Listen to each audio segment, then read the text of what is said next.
प्रिय विद्यार्थियों, मैं डॉक्टर कमलेश कुमार सारसा, सह आचार्य इतिहास, आज आपके समक्ष जिस विषय को लेकर के उपस्थित हुआ हूँ उसका शीर्षक है प्राचीन भारत के इतिहास जानने के जो स्रोत हैं उनमें ऐतिहासिक या समसामयिक जो ग्रंथ लिखे गए उनका किस प्रकार से योगदान है। जैसा कि हमारी चर्चा थी, बौद्ध साहित्य और जैन साहित्य, इनसे हमें प्राचीन काल के संबंध में किस प्रकार की राजनीतिक, आर्थिक, सामाजिक और धार्मिक स्थिति के बारे में जानकारी प्राप्त होती है। हमने ये जानने का प्रयास किया कि त्रिपिटकों के माध्यम से या जैन आगमों के माध्यम से महावीर स्वामी के द्वारा जैन धर्म के जो सिद्धांत है उनको किस प्रकार से उनकी व्याख्या की गई। बौद्ध धर्म के संस्थापक माने जाने वाले महात्मा बुद्ध ने किस प्रकार से मध्यम मार्ग की बात की और किस प्रकार से तीन जो बौद्ध संगतियां हुई, इनके अंतर्गत जो मुख्य रूप से पिटकों की रचना हुई। पहली बौद्ध संगति में सुत्त पिटक और विनय पिटक की रचना हुई और तृतीय बौद्ध संगति के अंदर अभिधम पिटक की रचना हुई। ये सारी जानकारी हमने प्राप्त की। आज हम जिस विषय पर चर्चा करने जा रहे हैं, ऐसे कुछ समसामयिक ग्रंथ लिखे गए जो ऐतिहासिक दृष्टि से महत्वपूर्ण हैं। इन ग्रंथों से भी हमें न केवल तत्कालीन समय की राजनीतिक स्थिति के बारे में, भौगोलिक स्थिति के बारे में, बल्कि उस समय किन किन बाह्य आक्रमणकारियों के द्वारा आक्रमण किया गया, ये जानकारी हमें इन ग्रंथों से प्राप्त होती है।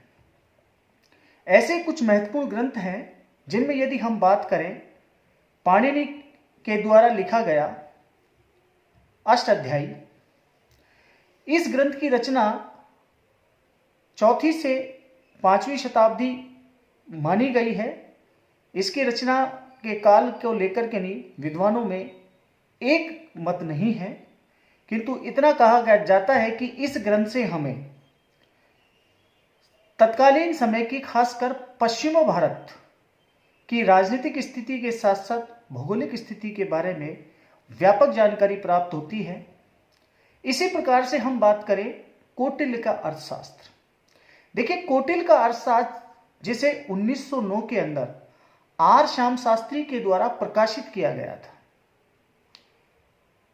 यह ग्रंथ कौटिल्य, जिसे विष्णुगुप्त के नाम से भी जाना जाता है, इसके द्वारा लिखा गया। विद्वानों में इस बात को लेकर भी काफी मतभेद है कि इस ग्रंथ की रचना किस काल में हुई, इसको लेकर के नहीं काफी मतभेद है। लेकिन इस ग्रंथ के अंदर राजनीतिक व्यवस्था, राजा के दायित्व, गुप्तचर व्यवस्था, राज्य की प्रशासनिक नीतियां, मित्र राष्ट्रों के साथ में किस प्रकार से संबंध होने चाहिए, इनका पूरा का पूरा ब्यौरा कौटिल्य ने अपने अर्थशास्त्र के अंदर दिया है। कौटिल्य, जिसके बारे में मान्यता है कि ये विष्णुगुप्त, जो कि चंद्रगुप्त मौर्य के प्रधानमंत्री थे, और उन्होंने किस प्रकार से मगध से नंद वंश का समूल रूप से विनाश किया था और चंद्रगुप्त मौर्य को मगध के सिंहासन पर बिठाया। कौटिल्य के अर्थशास्त्र में न केवल मौर्य के प्रशासन के संबंध में, बल्कि मौर्यों के अन्य राज्यों के साथ में किस प्रकार के संबंध रहे, इसकी भी महत्वपूर्ण जानकारी हमें प्राप्त होती है। कौटिल्य के अर्थशास्त्र के साथ साथ हम यदि अन्य ग्रंथों की बात करें, कुछ ऐसे अन्य ग्रंथ भी रहे जिनसे हमें तत्कालीन समय की न केवल राजनीतिक स्थिति के बारे में, बल्कि उस समय की धार्मिक और आर्थिक स्थिति के बारे में भी महत्वपूर्ण जानकारी हमें प्राप्त होती है। जैसा कि उल्लेखित है कि पतंजलि का महाभाष्य 2वीं शताब्दी में लिखा गया यह ग्रंथ, जो कि शुंग काल के इतिहास पर प्रकाश डालता है, इसके अंदर यवनों के द्वारा शुंग काल के अंदर जो आक्रमण हुए, उन आक्रमणों की जानकारी मिलती है। यवनों ने साकेत, अयोध्या और मध्यमिका, चित्तौड़ के आसपास का जो क्षेत्र था, यहां पर जो आक्रमण किया, इसका उल्लेख हमें पतंजलि के द्वारा जो लिखा गया महाभाष्य है इसके अंदर देखने को मिलता है। इसके अतिरिक्त गार्गी संहिता के अंदर भी हमें यवनों के आक्रमणों का उल्लेख मिलता है। और इतना ही नहीं, मौर्य राजा शालीशुक अशोक का जो उत्तराधिकारी था, उसके पश्चात यवनों ने साकेत, पांचाल और मथुरा पर जो आक्रमण किया इसकी जानकारी भी हमें मिलती है। और कुसुम ध्वज नामक, जिसे पाटलिपुत्र कहा गया है, यहां तक यवन पहुंच गए थे, इसकी जानकारी हमें इस ग्रंथ से प्राप्त होती है। इसी प्रकार से नीति सार कामंदक के द्वारा जो लिखा गया ग्रंथ है, इसके बारे में कहा जाता है कि यह गुप्तकालीन रचना है। कौटिल्य के अर्थशास्त्र की भांति यह राजनीति शास्त्र का ग्रंथ है।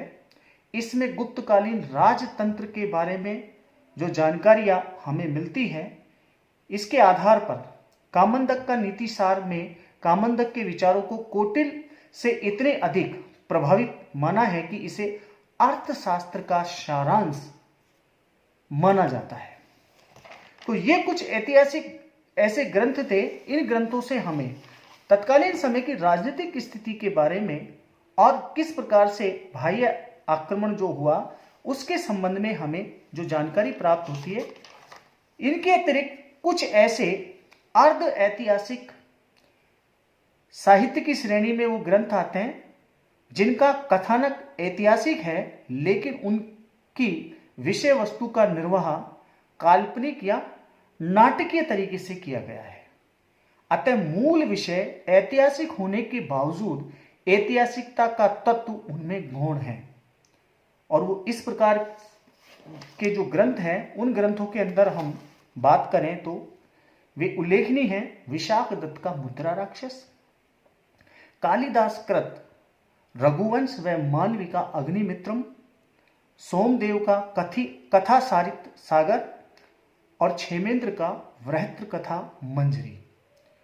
देखिए, विशाख दत्त का मुद्रा राक्षस, जिसकी रचना 6ठी शताब्दी ईसा पूर्व मानी गई है, ईस्वी के अंदर मानी गई है। और ये जो नाटक है, ये बेसिकली जिसे एक जासूसी नाटक भी कहा गया है, इस नाटक में मुद्रा राक्षस चाणक्य द्वारा नंदराज को हटाकर चंद्रगुप्त मौर्य को सिंहासन पर बिठाने का जो राजनीतिक जो पृष्ठभूमि है उसके बारे में इसके अंदर बताया गया है। इसमें चाणक्य द्वारा नंदराज के मंत्री राक्षस को अपनी ओर मिलाने के लिए अपनाए गए कूटनीतिक षड्यंत्रों और प्रति षड्यंत्रों का अच्छा वर्णन मिलता है। दूसरा, इस नाटक के अंदर एक जो महत्वपूर्ण बात हमें देखने को मिलती है, चंद्रगुप्त मौर्य की जाति को लेकर के विद्वानों में मतभेद बना हुआ है। इसी नाटक के अंदर हमें एक जो शब्द चंद्रगुप्त मौर्य के लिए मुद्रा राक्षस में विशाख दत्त के द्वारा जो प्रयुक्त किया गया है, वर्षल शब्द, और इसका अर्थ यहां बताया गया है निम्न कुल से। अर्थात इस नाटक में ही चंद्रगुप्त मौर्य को निम्न कुल का बताया गया है और उसको यहां इस बात के भी प्रमाण दिए कि किस प्रकार से चंद्रगुप्त मौर्य को चाणक्य ने प्रशिक्षित किया। और प्रशिक्षित करने के उपरांत उसने मगध नरेश धनानंद के विरुद्ध एक सेना तैयार की गई और उसे पराजित करने के पश्चात मगध में एक नए राजवंश की स्थापना की, जिसे मौर्य साम्राज्य के नाम से जाना जाता है। तो इस नाटक में हमें चाणक्य के बीच में और अमात्य जो नंदवंश के शासक धनानंद का अमात्य मंत्री था राक्षस, उसके बीच में जो राजनीतिक और कूटनीतिक जो बातें हुई हैं, उन बातों का तो समावेश यहां किया ही गया है। इसके अलावा एक राजा का क्या दायित्व होना चाहिए और मित्र राष्ट्रों के साथ में उसे किस प्रकार के संबंध बनाए रखने चाहिए, इसका उल्लेख विस्तृत रूप से हमें मुद्रा राक्षस के अंदर देखने को मिलता है। यह नाटक मौर्य काल के संबंध में हमें जानकारी प्रदान करता है कि तत्कालीन समय की सामाजिक स्थिति और राजनीतिक स्थिति किस प्रकार की थी। मौर्य काल ही नहीं बल्कि मौर्य काल से पूर्व की स्थिति के बारे में भी हमें जानकारी प्रदान करने में सहायक सिद्ध होता है। मुद्रा राक्षस के बाद में कालिदास के द्वारा जो लिखे गए जो नाटक हैं, उन नाटकों में यहाँ रघुवंश, जिसकी रचना संभवतः कुछ विद्वानों का मानना है कि 4वीं शताब्दी ईस्वी में हुई, समुद्रगुप्त की दिग्विजय का उल्लेख इस नाटक के अंदर हमें देखने को मिलता है। समुद्रगुप्त जिसने आर्यव्रत और दक्षिणापथ के राजाओं को पराजित किया और गुप्त साम्राज्य की सीमाओं को दक्षिण भारत तक उसने फैलाया, और ऐसा माना जाता है कि दक्षिण भारत के इन राज्यों को जीतने के पश्चात उसने इन्हें अपने साम्राज्य का अभिन्न अंग नहीं बनाया बल्कि इनसे कर वसूल करने की उसके द्वारा नीति अपनाई गई। इसका उल्लेख हमें रघुवंश के अंदर देखने को मिलता है। इसी के साथ साथ हम यहां बात करें तो मालविका अग्निमित्रम, जो कि पुष्यमित्र शुंग के अश्वमेघ यज्ञ एवं पुष्यमित्र शुंग के पुत्र वसुमित्र द्वारा सिंधु नदी के तट पर यवनों को पराजित करने का जो वर्णन है वो हमें इस नाटक के अंदर देखने को मिलता है।